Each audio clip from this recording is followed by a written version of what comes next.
Les députés se penchent sur un instrument juridique dans la lutte du pays contre le blanchiment de capitaux et le financement du terrorisme. Il s'agit de la loi du 25 juillet 2018, modificative de la loi de 2006 relative à la lutte contre le blanchiment de capitaux et le financement du terrorisme en République du Bénin, créant la CENTIF, la cellule nationale de traitement des informations financières.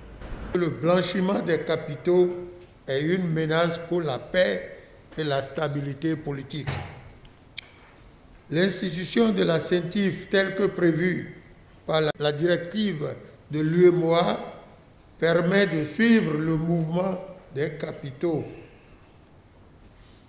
C'est dans cette logique que la composition de la CENTIF a été étoffée pour donner non seulement un choix libre à la désignation de son président, mais aussi pour harmoniser les 2 mandats de 3 ans.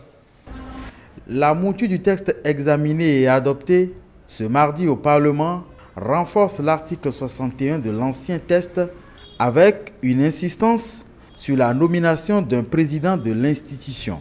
Un président doté d'une personnalité charismatique, entouré de 6 autres membres de provenance diverses.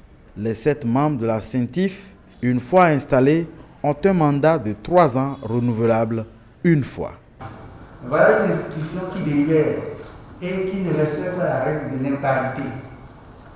Elle est composée de 6 membres.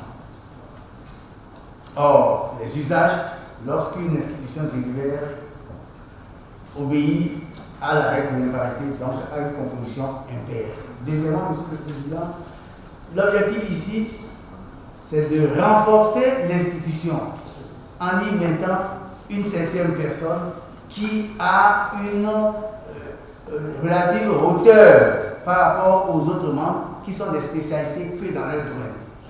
La désignation des 9 représentants du Parlement au sein du COSLEPI, le Conseil d'orientation et de supervision de la liste électorale permanente informatisée, à raison de 5 députés pour le groupe parlementaire Union progressiste et de 4 pour le bloc républicain, cette désignation a mis un terme à la plénière. Une désignation qui s'est opérée sur la base du principe à valeur constitutionnelle de la majorité et de la minorité.